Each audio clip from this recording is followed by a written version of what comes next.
Good evening, everyone, and thank you for joining us. Welcome to this evening's webinar on GLP-1 receptor agonists and preoperative fasting. As you're aware, GLP-1 medications are being used with increasing prevalence for both diabetes and weight management. And with this rapid uptake, we are encountering new challenges around gastric emptying, aspiration risk, and perioperative fasting. And with evolving and sometimes conflicting guidance, this can be problematic. My name is Dr. Gavin Wood. I'm an Associate Professor of Orthopaedic Surgery at McMaster University in Hamilton. I'm currently the President of the Canadian Arthroplasty Society and Chair of the Canadian Orthopaedic Association Standards Committee. As Chair of the COA, our aim is to develop a position statement to guide our members on the optimal management of these patients in the perioperative period, with practical recommendations to support safe care in both elective and emergent settings. This session is designed to bring clarity, review the evidence, and importantly, translate it into practical, risk-based approaches for clinical care. Following this evening's presentations, we'll have a Q&A discussion with our panel, and based on what we learn, a draft position statement will be circulated to our partners for input, with the goal of a formal endorsement by the COA. We're very fortunate to have an outstanding multidisciplinary panel with us this evening, all of whom bring significant expertise to this topic. First, I'd like to introduce Dr. Ronald Goldenberg, a highly respected endocrinologist with extensive experience in diabetes and metabolic disease. He has been deeply involved in guideline development and clinical research, particularly in creatine-based therapies, and will provide key insights into the pharmacology and clinical implications of GLP-1 agents. We're also very pleased to welcome Dr. Donald Young from the University of British Columbia.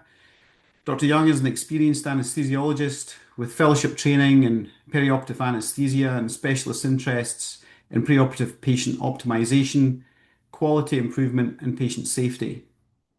He will provide critical insight into airway management, aspiration risk, and the practical anesthetic considerations that underpin safe perioperative care.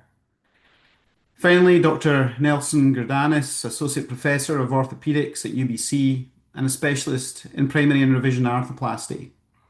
He has a strong focus on perioperative optimization and is involved in the Get to Surgery program, with particular emphasis on weight management prior to surgery. Dr. Greidanus brings an important surgical and systems level perspective to applying this evolving evidence into practice. We will leave time for questions at the end, so please feel free to submit these questions throughout the session in the chat box. I welcome all allied healthcare professionals who have registered for this meeting. And with that, I will hand things over to our speakers and to first Dr. Ron Goldenberg.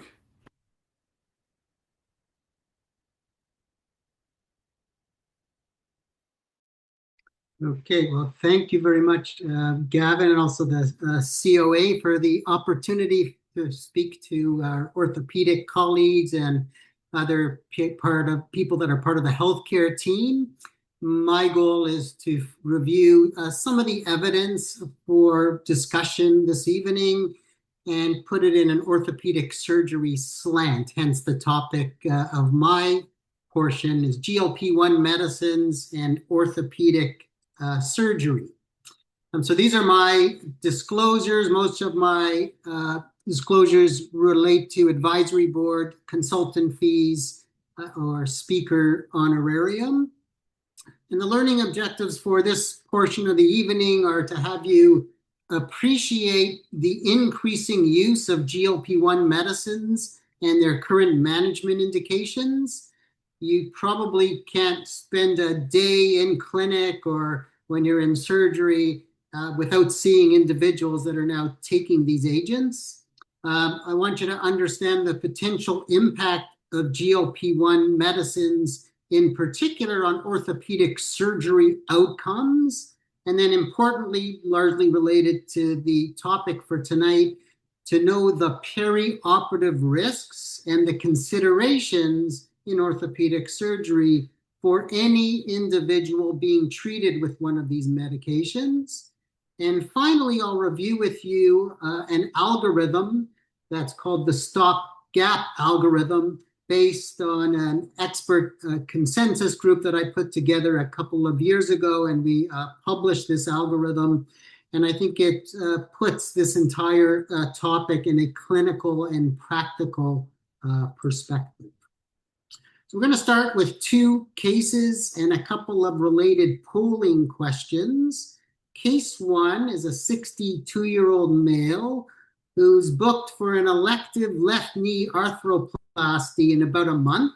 He's had type 2 diabetes for 10 years, and part of his therapy for type 2 diabetes is the GLP-1 receptor agonist semaglutide. Many of you probably know it as Ozempic. He's tolerating it perfectly well with no gastrointestinal symptoms. You can see on the bottom left the routine investigations. Everything is pretty unremarkable. And in the physical exam on the top right in the green box, I think it's important to note his body mass index of 36.3. And on the bottom right, you can see he's not only on semaglutide, he's taking metformin and a statin, in this case, a atorvastatin. So this is the first polling question. I'll read it and you can think about your vote. But the question is, for this individual, how would you manage his semaglutide perioperatively? And what other risk mitigation strategies would you implement at the time of surgery? And we're asking you to choose one answer. I won't read them. You can read them yourself on your screen, and I'll give you about 10 or 15 seconds to vote.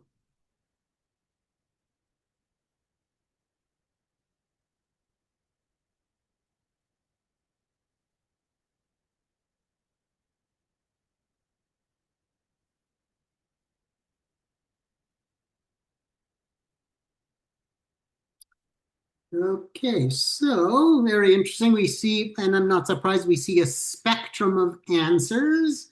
The winner is to hold the semaglutide for 1 week, and a close second is to not hold, but recommend a liquid diet. And there's some support, except for the last one, for the other choices. So we're going to come back to this a little bit later, but let's move on to a second case. And so unlike the last case, which was an elective procedure, this is a 68-year-old female who's sitting in your emergency room and awaiting surgery for a right hip fracture. And the story is that she last had solid food about 12 hours ago. She takes tirzepatide, which is this newer GLP-1 GIP co-agonist. She takes it for obesity. She's only been on it for 10 weeks, and she's still up titrating the dose. You can see on the bottom right, she's on tirzepatide 7.5 milligrams, and many individuals are actually up titrated to the maximal dose, which is 15 milligrams. So she's on half maximal dose. She's been titrating for 10 weeks. She's tolerating it quite well. She has a body mass index of 35.2. So this individual needs a hip fracture repair. She had solid food 12 hours ago, and she's on tirzepatide. So Rebecca, if you can put up this poll, the question for this poll, similar to the last one, is how would you manage this individual perioperatively, considering that she's using the GLP-1 medication tirzepatide? I'll give you about 10 or 15 seconds to vote.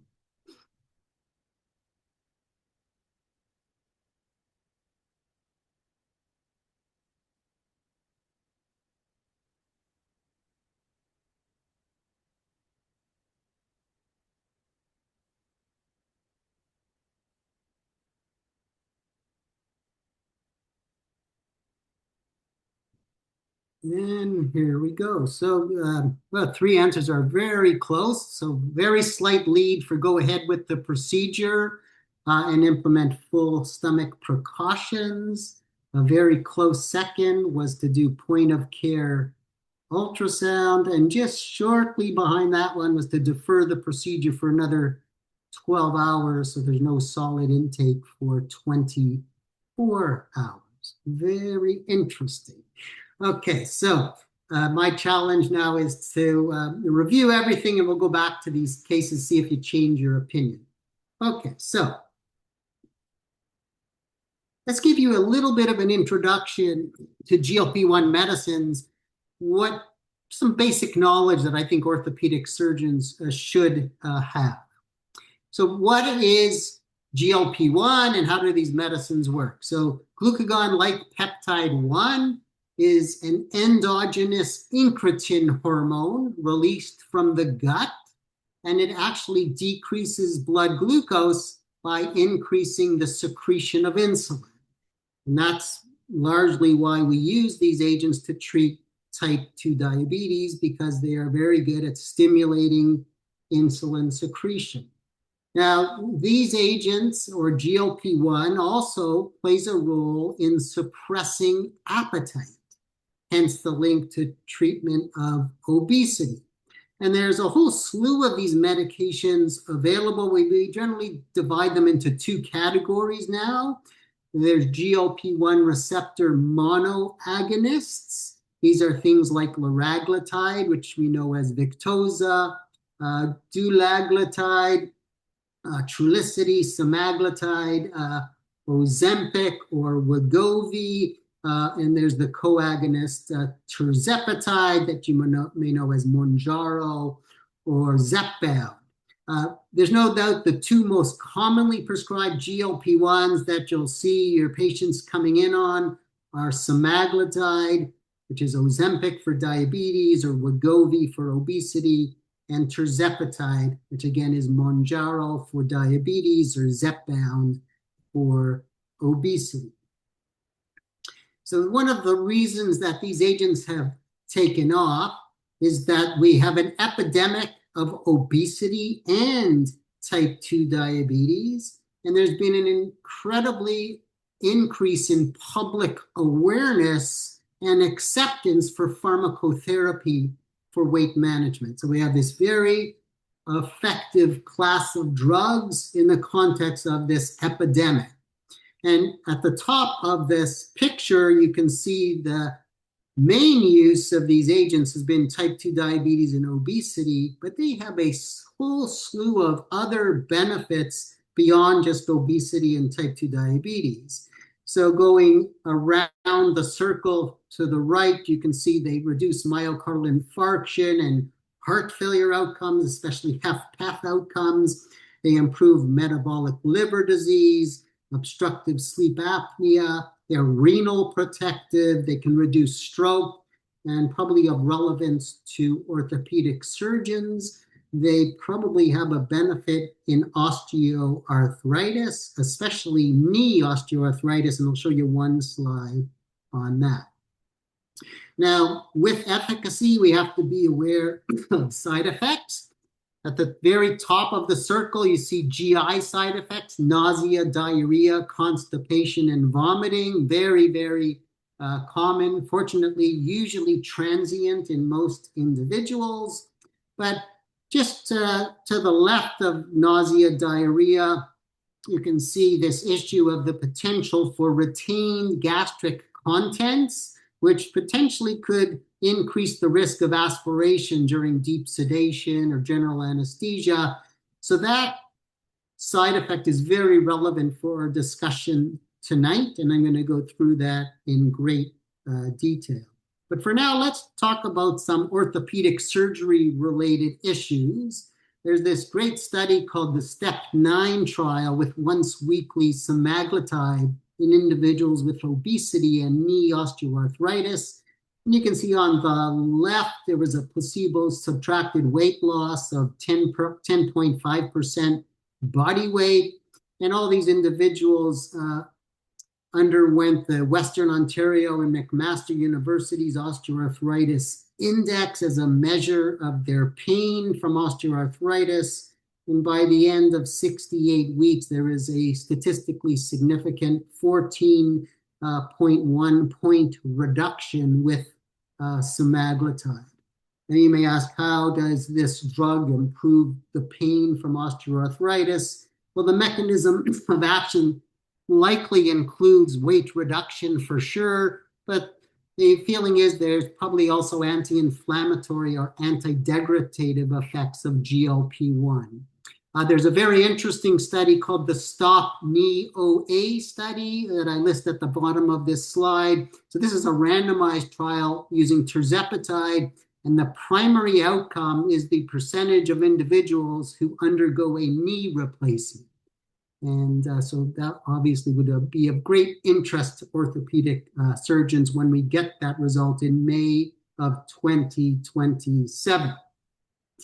Now, people have been concerned about GLP-1s and many types of surgery, including orthopedic surgery, because some of these people lose a profound amount of weight, and they can lose lean body mass or muscle mass, and they can also become potentially malnourished. So there was concern that maybe surgical outcomes might be impaired with this class of drug.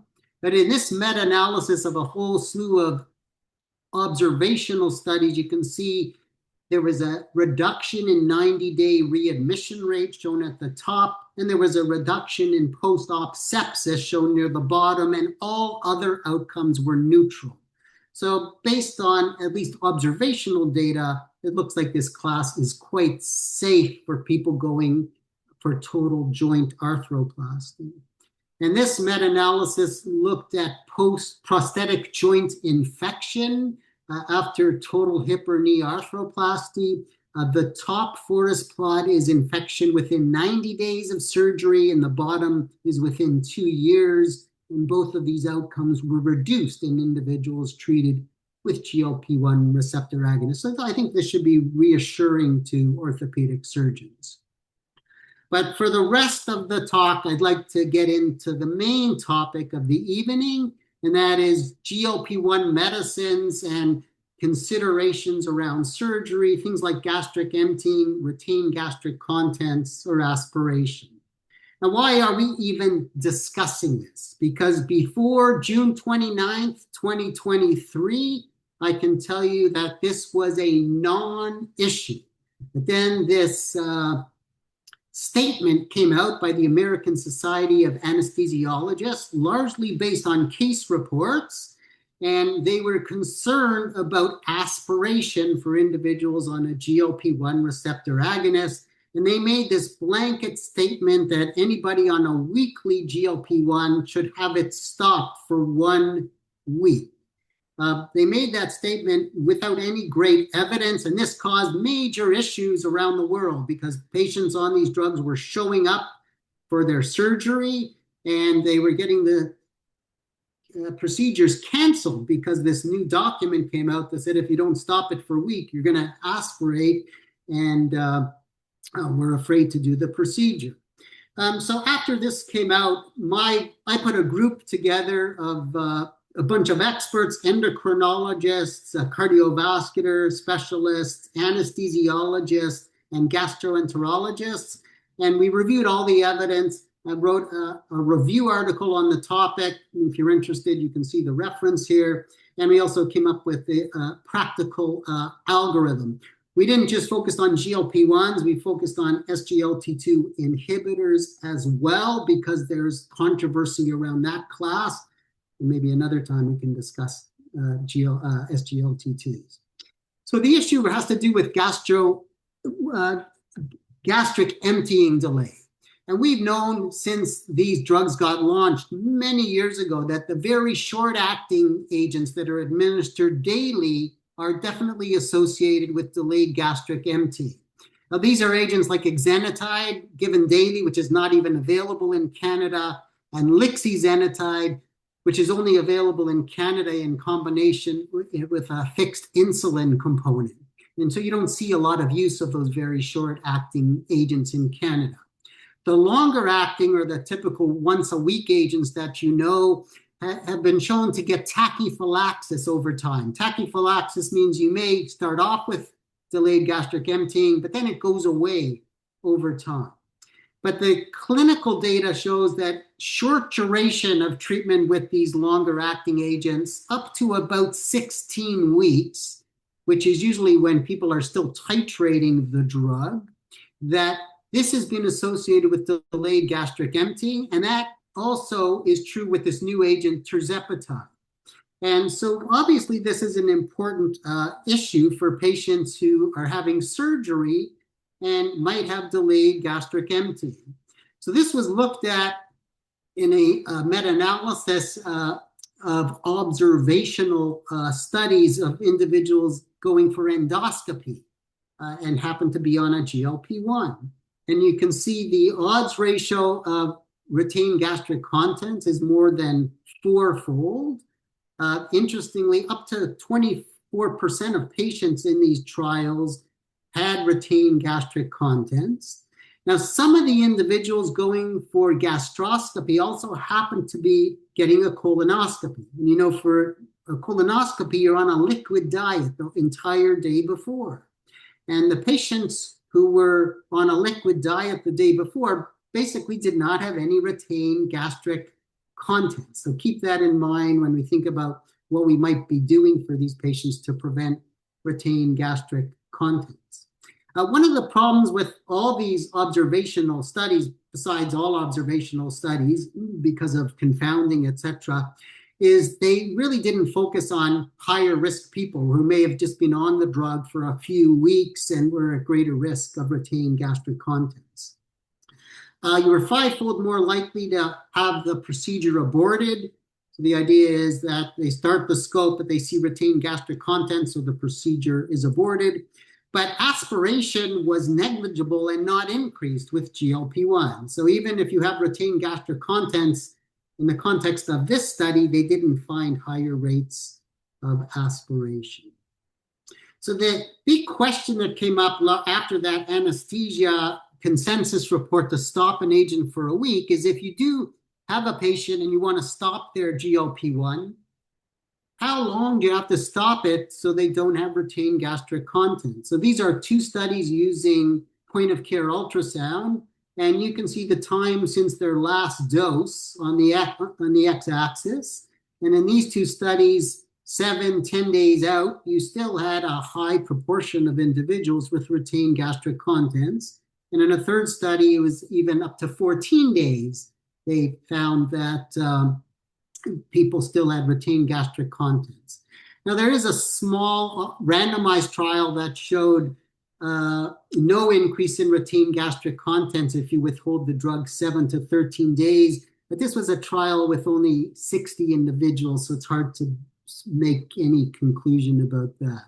But there's no doubt a 1 week, if you're going to stop the drug, 1 week probably may not be sufficient. And in one other observational study, they found if you withheld semaglutide for 3 weeks, which is 3 half-lives, you eliminated the chance of retained gastric contents.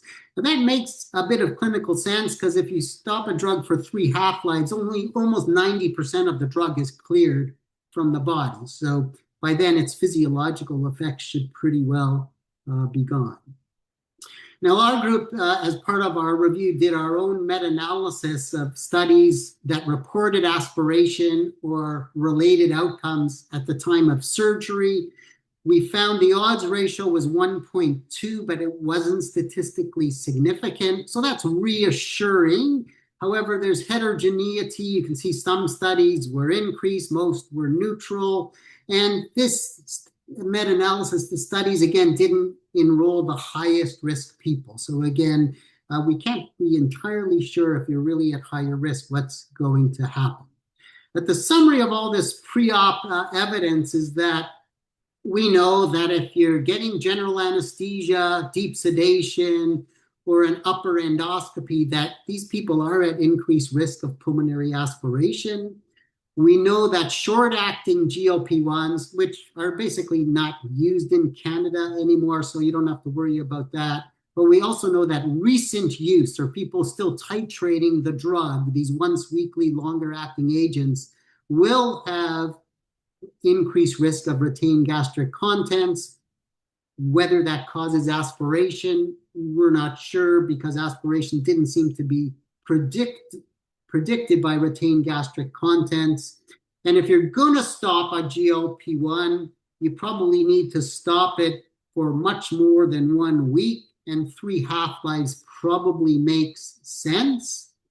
But probably the best evidence so far for what we can do in a simple way to prevent aspiration is to put individuals on a liquid diet 1 day before, because whatever gastric contents they had before that liquid diet should be cleared.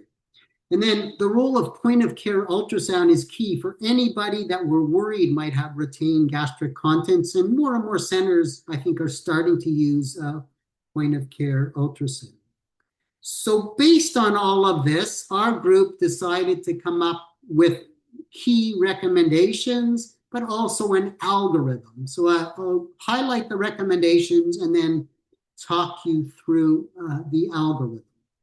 Well, the first is for anybody on a GLP-1, we need to consider their individual risk of aspiration if they're going for endoscopy or any procedure with general anesthesia or deep sedation. Number 2 is a liquid diet the day before these procedures would be beneficial, with only clear fluids for about 8 to 12 hours before, plus standard fasting guidelines for liquids. And this would be for anybody undergoing general anesthesia or deep sedation.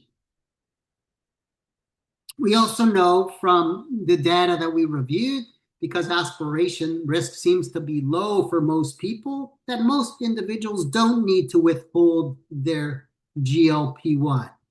However, if you have an individual who you think is at higher risk, this is bullet 4, and I'm going to highlight the higher risk people in a minute, then you should definitely consider withholding the GLP-1 if it's practical and possible, and or if it's somebody who's been on it for just a short time and still titrating, if it's safe, maybe we should defer some procedures. Now, if a GLP-1 is withheld, like I reviewed earlier, stopping it for 1 week is probably insufficient. Probably at least 3 half-lives makes more sense. Now, if an individual's on it for type 2 diabetes, it's potentially a problem that their glucose could go up a bit. Or if they're on it for obesity, they may gain weight. And so obtaining pre-procedure consultation about the ramifications of withholding GLP-1 and what to do during that withholding time would be reasonable. But of course, this takes a lot of organization in the healthcare team and may not be practical in many situations, but our group just wanted people to be aware that these are options for approaching these patients. So at the top of the slide, it really is for you to recognize who these individuals at higher risk are. The key one is at the very top. So if somebody comes into you on a once-a-week semaglutide or tirzepatide, and they've been taking it either less than 16 weeks or they're still up titrating the dose, they may not have this tachyphylaxis for delayed gastric emptying. Anybody with persistent GI symptoms could have delayed gastric emptying. So unless you have like a nuclear scan showing that, it's going to be hard to know clinically. So you might want to assume they have delayed gastric emptying. There are people with diabetes that we know have diagnosed gastroparesis, so that person's at high risk.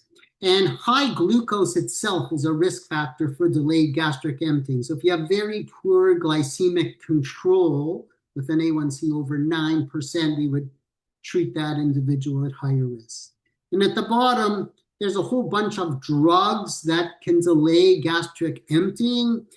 These have all been reported to be a potential concern, but I know that some of these are very, very commonly used, like opioid analgesics, tricyclic antidepressants, proton pump inhibitors, but we don't see discussion of withholding any of these drugs before surgery. So you can see that is concerned that that initial consensus recommendation by the ASA caused all this controversy. So I don't want to bore you with the details and turn you into endocrinologists that need to prescribe these drugs. But if you just look at the red box, these are the agents you're going to see patients come in on. So that's once weekly injectable semaglutide, daily oral semaglutide, which by the way has the same half-life as the injectable, or tirzepatide. So the second column from the right is the half-life. So 7 days for sema and tirzepatide 5 days. And if you want to hold the drug for 3 half-lives, you can see you need to withhold the drugs for up to about 3 weeks. Moving on with our recommendations. If point-of-care ultrasound is used in the center, then for higher risk people only, so not everybody, but for higher risk people who did not hold their GLP-1, so maybe it wasn't practical, there wasn't enough time to organize all the ramifications, then point-of-care ultrasound would definitely be of benefit.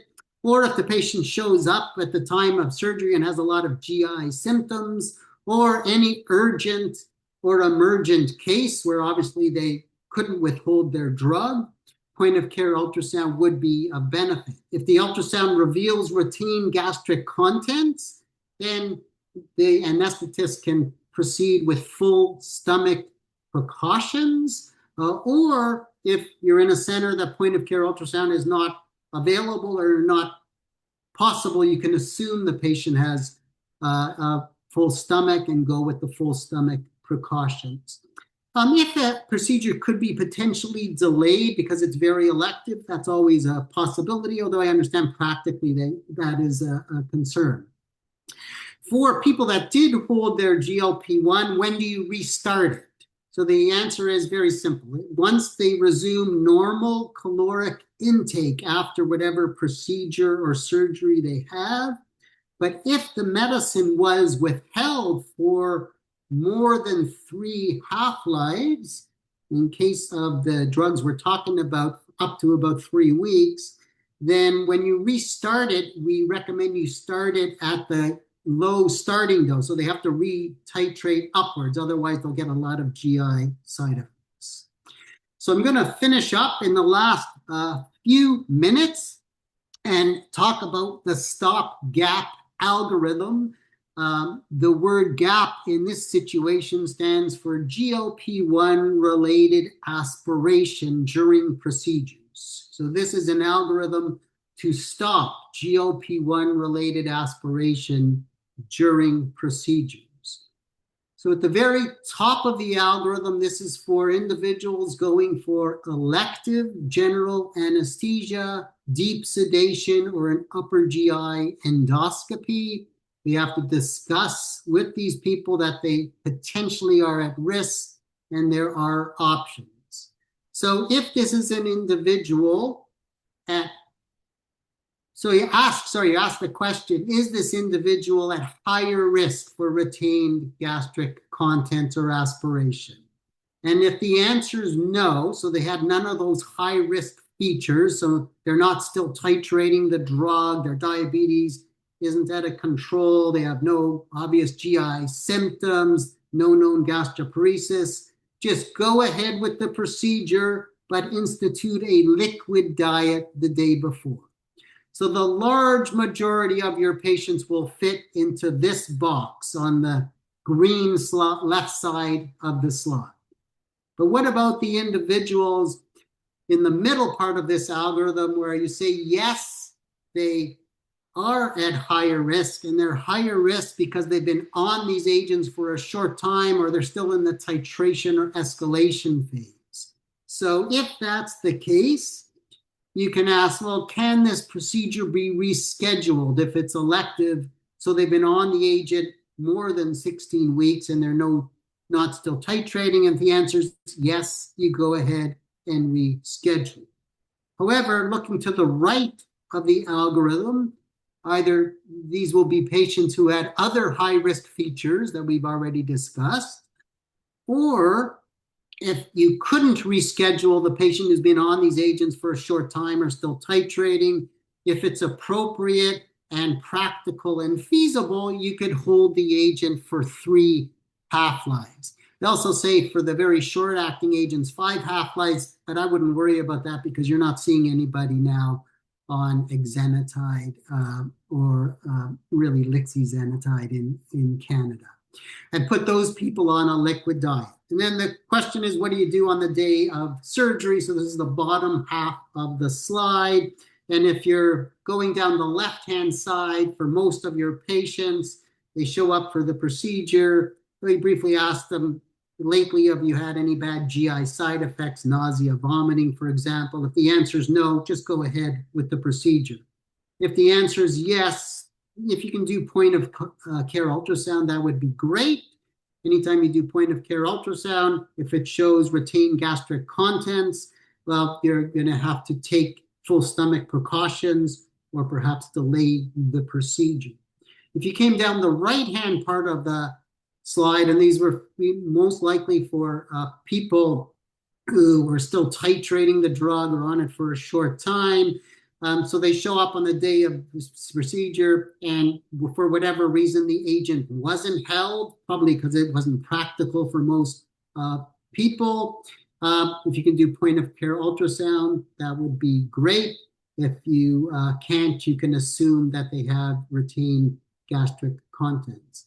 But for patients who did hold for 3 half-lives and they're asymptomatic, just go ahead with the procedure. So this one algorithm really covers all the elective situations. If it's an emergency procedure, well, you're either assuming they have retained gastric contents and either doing point of care ultrasound or making sure they're on a liquid diet for like 24 hours are the options. Okay, so this stopgap algorithm is actually very, very similar to a multitude of professional guidances that have been published ever since the 2023 document at the top. There are actually a lot of similarities and some subtle differences. So most of them, you can see on the far right of this slide, recommend the 24-hour liquid diet.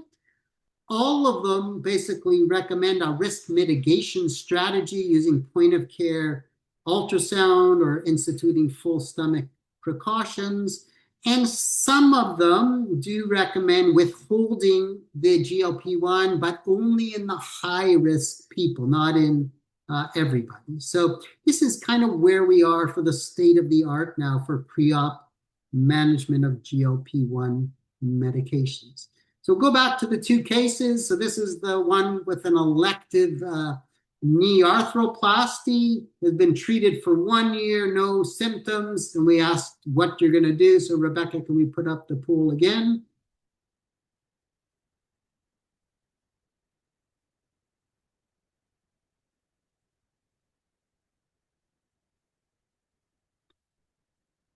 And I'd be interested to see if everybody still has the same answers as before.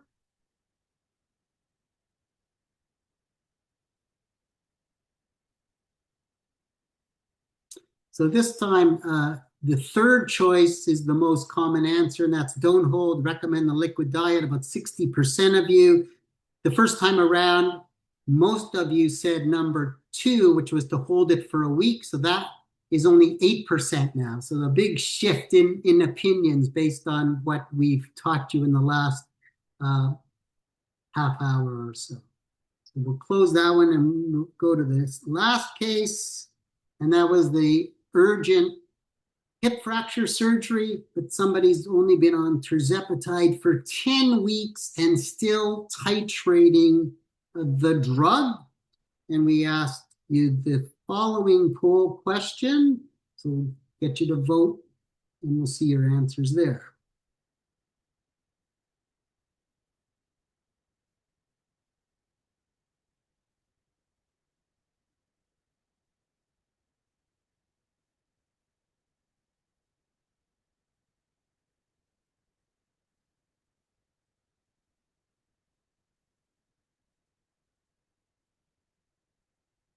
And here they come. So last time around, it was very close between the first three choices. I think the first answer was the most common, but they were all close. And now we have a significant majority favoring option 3, which is to do point of care ultrasound to guide the decision. So there was definitely a change in opinion there as well. So these are things we can discuss in the panel, whether point of care ultrasound is available in your center and if it's being done. So with that, I'm going to thank you very much for your attention. I'm going to stop sharing my screen and we can move on with the agenda. Thank you, Dr. Goldenberg. Next up, we have Dr. Young. Hello? Hello? I hope you can hear me. Yeah, we can hear you. So just Great. to recap, Dr. Young is an anesthesiologist from UBC Vancouver. Thanks very much, Gavin, and thanks for having me. It's a pleasure to be here. Thanks to Dr. Goldenberg for that excellent little interlude. I'm going to try and come from an aspect of this. I'm a medical director for a pre-admission clinic, and basically I'm going to try and show everybody how we came to the decisions that we did here in Vancouver in order to implement preoperative management for the patients on these medications. I'm going to start my talk with some polling, and these are not going to be revisited. So my first question for everybody is, for elective cases, who at your center is most responsible for giving preoperative fasting instructions? Would it be the surgeon? Would it be anesthesia? Would it be a pre-admission clinic or a nurse in the clinic? Do you have pharmacists who might be doing this? Or is it an other? So we'll give everybody a chance to answer this, and we'll move on after that.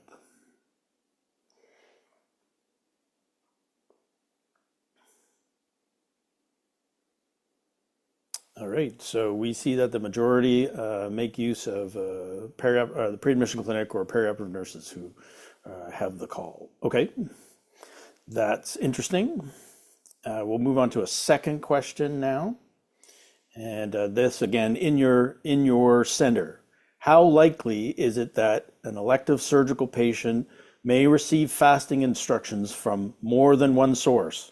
So may they get it from a surgeon and anesthesia and the clinic, or all of the above, or is it pretty stipulated in your center that someone is the go-to for and the final word on fasting instructions? And I'll give everybody a chance to answer that. Yep, so we're sort of all over the map here. So it looks like there's a very high likelihood that there may be mixed messages on what to do with medications, including these ones. I'm sorry, what to do with fasting. Okay, and then we have a third question. I'm wondering if people would answer, has your center implemented a protocol for preoperative fasting for patients on GLP-1 receptor agonists that is different from what is a standard fasting orders? And I'll give everybody a chance to answer that one.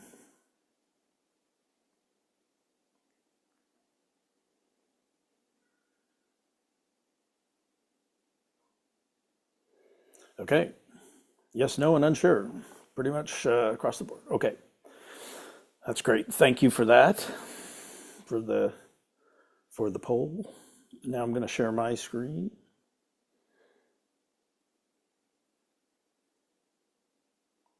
Great. And Gavin, if you don't mind telling me that you can see that screen okay. All good, thank you. Thanks. Okay. I have no disclosures or conflicts to declare on this matter, or any other for that matter. I just want to make it known up front that the opinions that are expressed here are my own and represent my own institution's approach to perioperative care for these patients on GLP-1 receptor agonists. This approach that's presented is not endorsed in any algorithm of care, either by the Canadian Anesthesiologist Society or any other society for anesthesia practice. It does nonetheless take into account all of the evidence that Dr. Goldenberg has presented and otherwise. But speaking of these societies and what they may or may not endorse, the Canadian Anesthesiologist Society has presented a medical safety bulletin. You don't have to read this. I put it up just to show that they have attempted to address the topic. And they haven't created any kind of algorithm, but they have sort of tried to highlight all the things that they think are important, and you'll recognize several of them. So the first one, as Dr. Goldenberg's already shown out, is there seems to be no debate any further about the residual gastric contents that are associated with GLP-1 receptor agonists. So the question really has become, what can we do to reduce aspiration risk? What are the options? So we've been hearing holding the medications. The minimum duration is likely 21 days. And then the other option is, if medication is not held preoperatively, what other strategies and considerations could people like myself who are seeing these patients either in clinic or on the day of surgery do? Now, I don't know about the rest of you. We have a very active pre-admission clinic. We have special services, internal medicine, pharmacists, and specially trained people in nursing and otherwise to do preoperative medication, counseling. But 21 days prior to surgery in our clinic to try and, first of all, identify all the patients that are on that much in advance of their surgery and then getting them to stop a medication, we really had to conclude was pretty impractical. Most of our, the longest duration that we go with other medications is like 10 days for things like antiplatelet drugs, etc. We're on top of that, but 21 really stretches what we think our pre-admission clinic can handle. So we weren't sure that this was really going to be a practical option for us. So we had to look at what are some of these other strategies and considerations of medications if you can't hold the medications preoperatively. And we've already been through some of these things. So what are the considerations and the strategies? Obviously, recognizing patients on this medication, having it documented, and realizing that the potential for a full stomach exists. Postponing and canceling surgeries. This being an orthopedic gathering, I can be pretty sure that that's going to go over like a lump of lead. Postponing and canceling things, especially on the day of surgery. The extended NPO period and clear fluid only duration. This really, in the end, we had to decide that looking at the evidence that this is where the, in quotes, money lay. Avoiding deep sedation and general anesthetic with unprotected airways, that's been noted. I think the vast majority of joint replacements, especially of the lower limb in Canada, are done with regional anesthesia, and patients very routinely receive sedation. Deep and even crossing into the lines of general anesthetic sometimes with that regional anesthesia on board without a protected airway has been a substantial practice across the country and across North America and other places.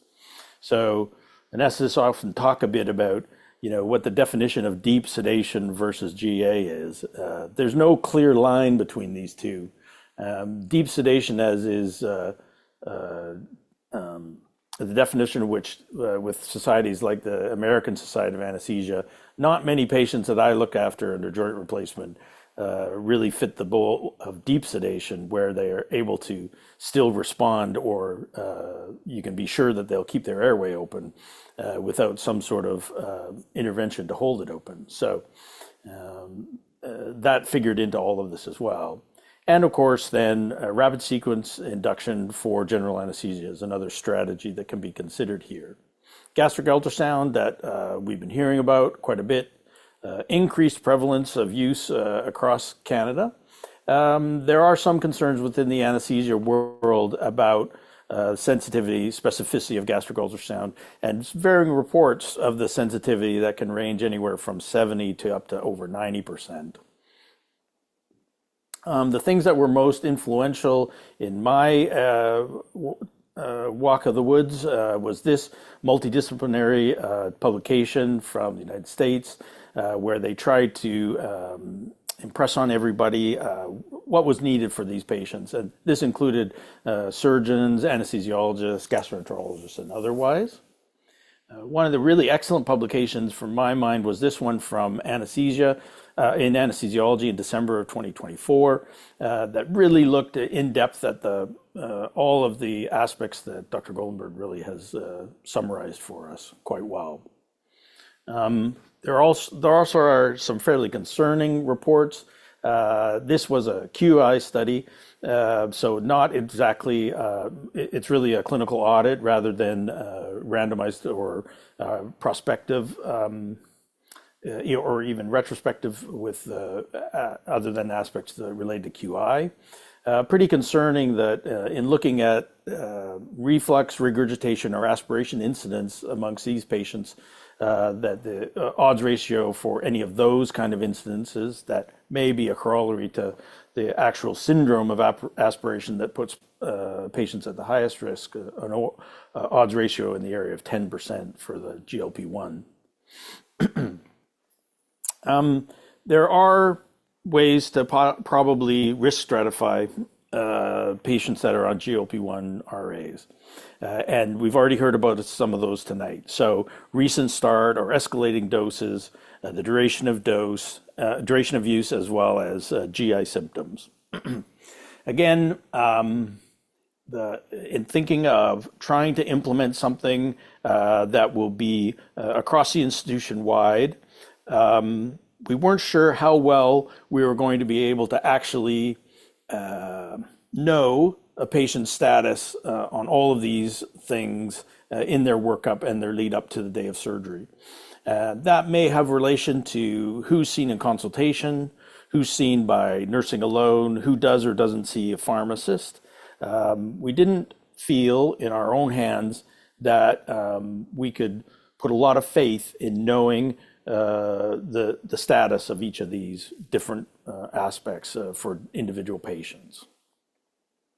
So, and again, this is our institution making a decision to try and reduce aspiration risk.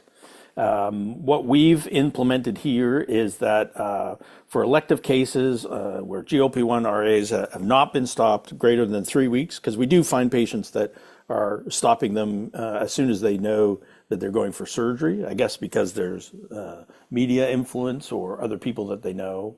We're now asking patients on these medications to take their last meal prior to 8 a.m. on the day before surgery, or day -1 as we call it here. We then are going on a clear fluid diet. The last clear fluid is 4 hours prior to surgery time on day 0. And we do ask them to use a low carbohydrate content if they are taking any of these clear fluids still on the day of surgery. So that's basically what we boiled all of this down to. And we thought that this was a practical and easily implemented.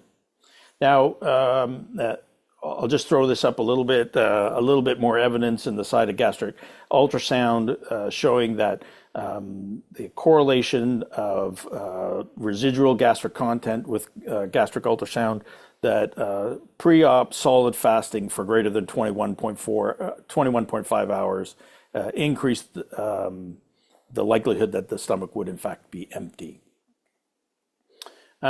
So in implementing one of these sort of straightforward ideas, the question then becomes a bit amusing on, well, what's the downside of what we've implemented? Dysglycemia is something that we've certainly talked about, especially in the diabetic patients. The possibility for lows or highs as their diet is changed significantly over this extended clear fluid period. At our institution, all of our diabetics get instructions about what to do in the event of hypoglycemia prior to coming to hospital. And we've not changed the intervention for any of this. So if a patient finds themselves low, they should follow the instructions that all diabetics get from us, and that's to do something about raising their glucose by taking things orally. There are certainly benefits from what we all call carbo loading, and that's being able to take some clear fluids with carbohydrate in it, usually somewhere between an hour or two before the operating room. There are certainly physical and emotional feelings of well-being that go along with this. Unfortunately, those are going to be lost with this patient group. There is, of course, by implementing this kind of protocol, there's a cancellation risk if the protocol is not followed. And then there certainly are patients that it would be undetected that they are non-adherent to the protocol. These can be very hard to sort out, but you can probably assume that there's a certain percentage within your population that are undetected and not adherent. And if you compare it to literature on how patients do with, say, medication instructions, the non-adherence can be, stretched between 11 and 26%, depending on what you're reading. The other little musing that I like to do on this is the actual scope of the problem. And aspiration is actually, very rare. So somewhere between 1 in 3,000 to 10,000 anesthetic cases may come across an actual aspiration. In one study that was a very large retrospective, they looked at 200,000 patients. They documented 66 aspirations and 3 deaths as a result of this, and all those patients were rated ASA 3 or 4. Having said that, looking after and dealing with rare incidences, but serious, is not out of scope for perioperative care, and especially for anesthesia. If you look at something like local anesthetic, systemic toxicity, it has a pretty low incident as well, 0.04 to 1.8 per thousand peripheral nerve blocks. But I'm sure that every center in Canada and the United States, despite this low risk, takes the precaution of having intralipid available in their block rooms or at close proximity to the operating room. Another is something like anaphylaxis that has 1 or 2 per 10,000 perioperative encounters, but carries a mortality risk that's potentially significant at 4%. So, having to deal with something rare and be prepared for it, it's not out of scope of practice.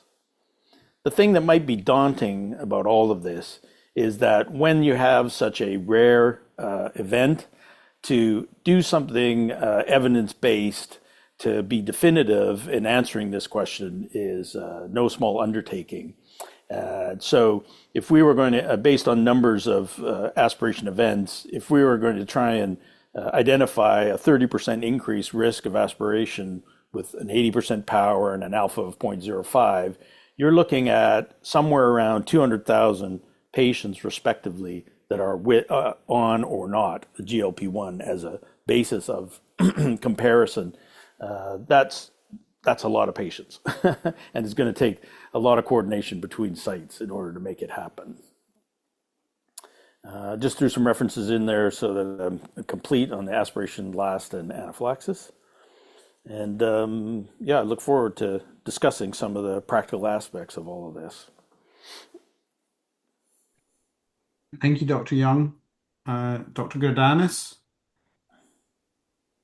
No, I just wanted to say, first of all, thanks to both Dr. Goldenberg and Dr. Young for their information. It's quite telling when Don Young's polling slide, shows that 75% of those people that just polled have it either likely or highly likely that they're getting mixed messages on the fasting guideline associated with their upcoming surgery. And I think, kind of an in the trenches arthroplasty surgeon, at UBC. I see that all the time where they could have a particular perspective from their family doctor, from their perhaps their internist, from anesthesia, from the pre-op nurse, and then last of all from their surgeon who really is naive to what the latest guideline is. So I think this is a call to action to try to standardize and systematize our approach as orthopedic surgeons, and to get on the same pages with our anesthesia and our perioperative nursing and education teams, so that we can have consistent information, which then becomes contagious and then gets a better quality standard for everybody. So if anyone, I was just going to say in the chat, we should address yeah. that ERAS question. Yeah, so this is from Dan Jasinski here in Hamilton with me. Many arthroplasty surgeons implement the ERAS protocols, which allow for a carbohydrate-rich drink up to 4 hours prior to surgery. Should these protocols be avoided in these patients? If I may, my feeling is yes. Yet there is the downside to it, as I pointed out.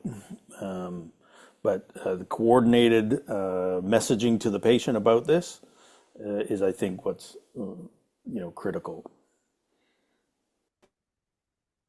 Yeah, one of my questions was around that risk of hypoglycemia with these patients. Is it a big problem or is it just a small problem? And obviously, a lot of diabetic patients mainly, but there are patients that are on it for weight loss, and so are they just as much at risk of hypoglycemia? And in comparison to your diabetic patient who's maybe aware of what to do and to compensate for that hypo, someone that's on it for weight loss might not be aware of what's happening to them. That's a great question. So GLP-1 medications actually do not cause hypoglycemia. The hypoglycemia that individuals get on a GLP-1 is when they take it in conjunction with insulin or sulfonylureas. So when individuals on a GLP-1 with insulin or sulfonylureas are getting hypoglycemia, clinicians actually reduce the insulin or the sulfonylurea. We don't stop or reduce the GLP-1. So yeah, somebody could come into a surgical unit on insulin, sulfonylurea with a GLP-1, and if they get hypoglycemia, yeah, it's not the GLP-1, it's the other drug. So you would treat the hypoglycemia the same you would treat anybody with diabetes that gets hypoglycemia. People on it for obesity will not get hypoglycemia if they don't have diabetes and they're not taking insulin or sulfonylurea. If I may, Gavin, so we've had a couple of incidents of hypoglycemia in diabetics. Interestingly enough, when we drilled down on what had happened, they hadn't actually followed the instructions that we'd given them properly. So that's a bit good to know. Perioperatively, you are prone to be more on the hyper side than the hypo. So there's maybe a bit of protection in there with that. Some of the difficulties with the diabetics is that we are less keen on carbo loading our diabetics on insulin because of the dysglycemic effects. So even within ERAS, we've been having diabetics take just water. But now you have just water, some degree of insulin, maybe another oral anti-diabetic medication, which does heighten all the possibility of hypoglycemia. So I think keeping diabetics aware of the fact to maybe there's someone who knows when they're going low, but to have a very short stick for testing themselves prior to coming to hospital, yeah, to prevent something tragic happening from hypoglycemia. Yeah. Just a quick question for Dawn, with regards to, the availability of point of care ultrasound amongst our anesthesiologists coast to coast. Is that a practical, reality on call, on weekends, after hours, this type of thing? Is it now the norm? We're really close. So we still, in my department, we still sort of have a cohort who are the gastric ultrasounders. It hasn't, I wouldn't say it is expanded to my entire department, but there's probably someone around. Interestingly, I would probably say a lot of my colleagues will defer to full gastric precautions in most cases rather than going with ultrasound. That's not 100% by any means, but it's a very quick and easy way. If I read anesthesia literature correctly, there seems to be right now a little bit of a tendency towards full precaution anesthetic over deferring to general or to gastric ultrasound per se. That's not to say that there aren't situations where the gastric ultrasound could be very, very useful. The place I've seen it, if I can give an example, is a spine patient, acute injury, who was actually extremely nauseous at the time. This is an emergency case, not an elective case. Gastric ultrasound proved that he did have contents, liquid contents in his stomach. It was also a difficult airway. And so they actually removed the contents with NG tube and felt then more confident about doing a sleep fiber optic airway management. Yeah. So just a little example. So there's a question here in the chat. Do you think gastric ultrasound should become routine for all higher risk GLP-1 patients? And one of the things I'd kind of add to that before you answer it is if the prevalence of non-compliance with fasting guidelines is as high as it is, you know, should we be doing more? And I know that there's practically that might be difficult. I know in some institutions now, a lot of the anaesthetists are well versed in using ultrasound. They'll do bedside echoes, etc. So should that be an increase in armamentarium as an anesthesiologist? So my feeling on this is that I would hope that we can put faith in someone who we feel has followed the protocols properly. I don't think we have necessarily definitive evidence on that, although the ultrasound study that I showed suggests that the longer they go without solid food, the more chance that the stomach is empty. Having said that, we are just launching a QI in our own center where we are going to try and correlate our fasting guidelines for GLP-1s and what we would find on ultrasound as a way to correlate that. So it is pretty quick and easy, but it's amazing on an elective slate, how much of a disruption doing something like that can be. So I hope it's not going to be something that's routine, but I hope it's something that's available when the routine hasn't been followed or there are extenuating circumstances. That's my hope. Another question here in the chat is that obviously most of the lower extremity, so arthroplasty, hip and knee, is done under spinal. Is there any role for an NG tube? And then the other thing I was going to follow on with that is just from tonight's talk, we were talking about the level of sedation. Is there any reason why we can't just do the surgery under spinal with no sedation? Yep. So I certainly have had colleagues do spinal with no sedation. There are some motivated people out there.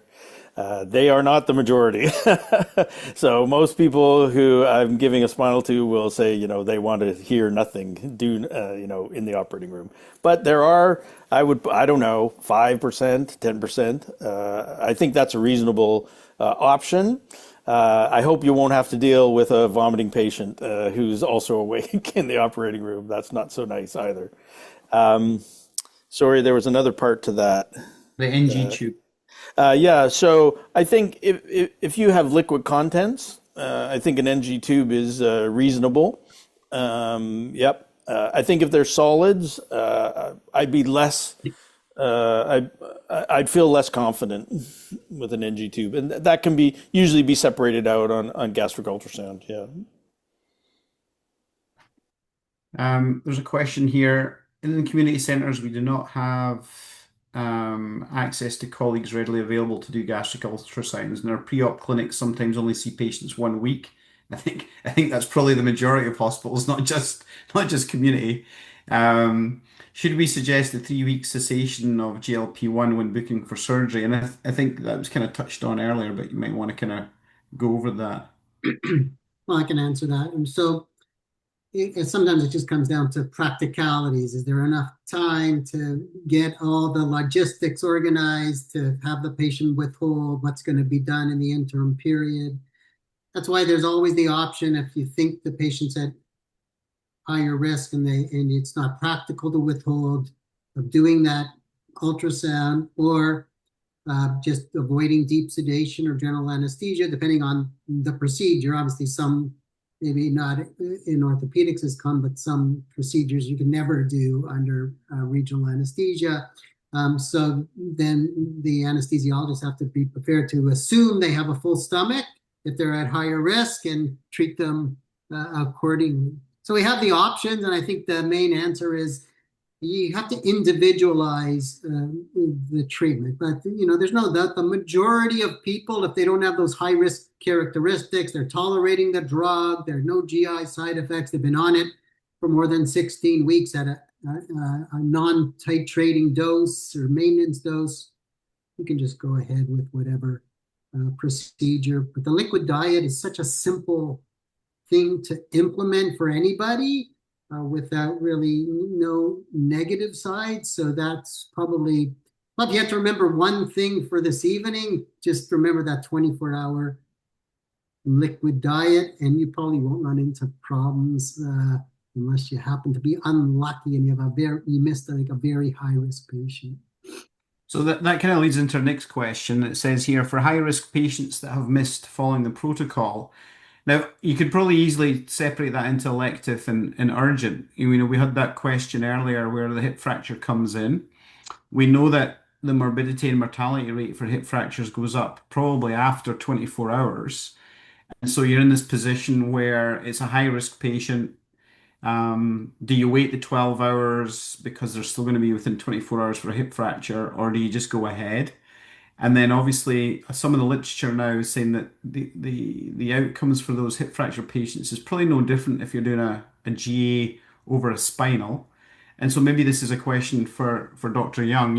If you're the anesthetist, patients had the hip fracture 12 hours, you've still got 12 hours to play, and they're high risk. And the outcomes of spinal and GA are waiting 12 hours. Like what would be your preferred option and why? Yep. So in my center, Gavin, and I suspect it's probably similar in others, but someone that's 12 and not 24 hours, they're going to be 24 hours if they don't go ahead, or longer. It's just the practicality of the operating room, right? So I agree that general anesthetic versus regional in this situation, considering a broad population, I think general anesthetic and getting on with it is recognizing the small risk of aspiration. I would go ahead. Having said that, I will just, there are caveats in anesthesia care where regional might far outweigh might be the best way to go. So a lower limb procedure, I can give an example, someone with, a bad heart and pulmonary hypertension, they may do much better with a regional procedure. So there might be incidences when you would do otherwise, but I think largely I would advocate on the patient's behalf, because if they're going to get canceled in my center today, it may be a day or two before you get to them. I'm talking about not elective cases, I'm talking about emergency cases. Yeah. So what about, I think the question too is kind of relating to elective as well. If similar patient turns up and they're either a higher risk, they haven't followed the fasting instructions. Yeah, they're out there. Yeah. Yeah. I think everybody's grappling with this. I don't know the answer for sure. As I say, if from what I've read, there's probably a tendency of going ahead with full stomach precautions, but it's way too heterogeneous across the country to suggest that that's how everybody should handle it. Yeah, well, there's the cost implications to the institution for loss of revenue or loss of or wasted OR space. Absolutely. Balanced against the safety of the patient and having to rebook them and bounce somebody else. But having said that, at the same time, we've talked to patients about fasting, for generations now, right? and canceling or delaying someone because they did wrong with their fasting instructions, that's not, something that's something we've done for Yeah, it's millennia. not unusual. It's It's not not unusual. unusual, yeah. So it's a new paradigm, right? That now you kind of have two groups. You have the group standard and you have the group GLP-1. But I think everybody needs to follow instructions, whatever they might be. Nelson? Yeah, Gavin, I was just going to say for those of us in teaching programs coast to coast, I think we need to make this message quite clear to all of the trainees. When the elective side of our orthopedic practice, we can make that kind of protocol driven through pre-admission clinic and start to really impact messaging that way. But I think the on-call patient, much like when we had the apixabans and the rivaroxabans and the Plavixes come into the mix and a case is being booked on the emergency slate, that message and communication has to be clear to the OR desk and to the anesthesiologist who's trying to prioritize the cases, to foster that dialogue. And what is this patient has a unique situation. They have a GLP-1.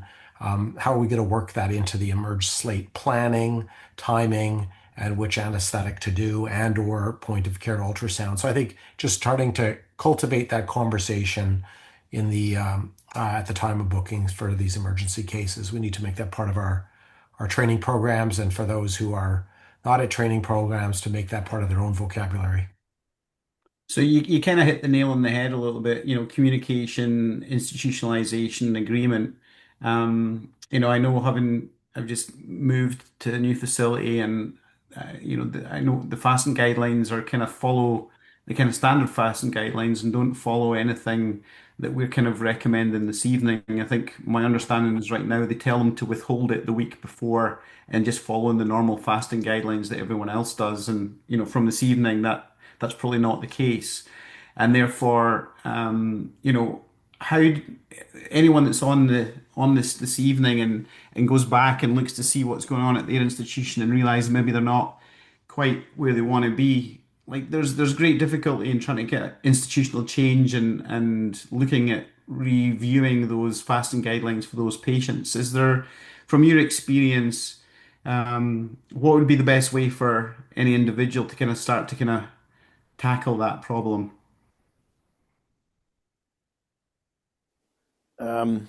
So in my institution, we wanted to take control of the messaging through the pre-admission clinic.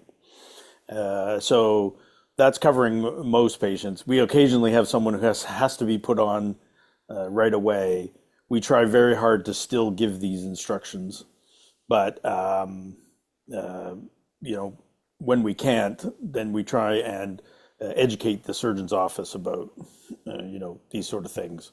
But I think, and I know I've worked in small centers too prior to being here. It can be hard to designate, the quarterback in a small center that just doesn't have the resources to do so.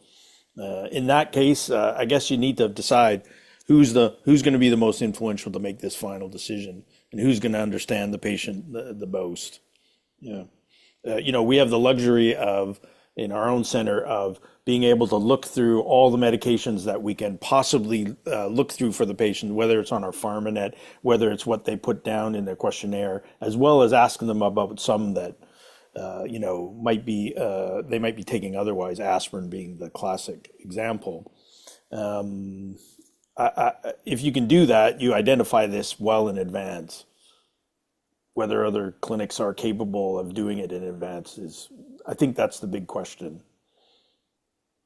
Gavin, if I could just say, just one other comment. I think for those who are observing, participating in this session this evening, and they think, my gosh, this is going to make my life even more difficult. How am I going to implement this? I think we just have to step back a decade or thereabouts and say, when this big push to do same-day discharge arthroplasty came onto the forefront, and, then some were saying, this is going to be too much of a pain and an effort to implement. We now successfully coast to coast at community and, teaching centers there's lots and lots of successful implementation. of same-day discharge arthroplasty, and incorporating change into our care delivery and pathways of care just involves, getting the key stakeholders in anesthesia and perioperative medicine and our nurse educators and get everybody back, kind of where they need to be as a group, as a team, and then just strategize and implement. And I think ride that tsunami wave that we got from the same-day discharge arthroplasty momentum, and let's just implement this as another successful innovation to advance our safety and quality of care for orthopedic patients. Thank you.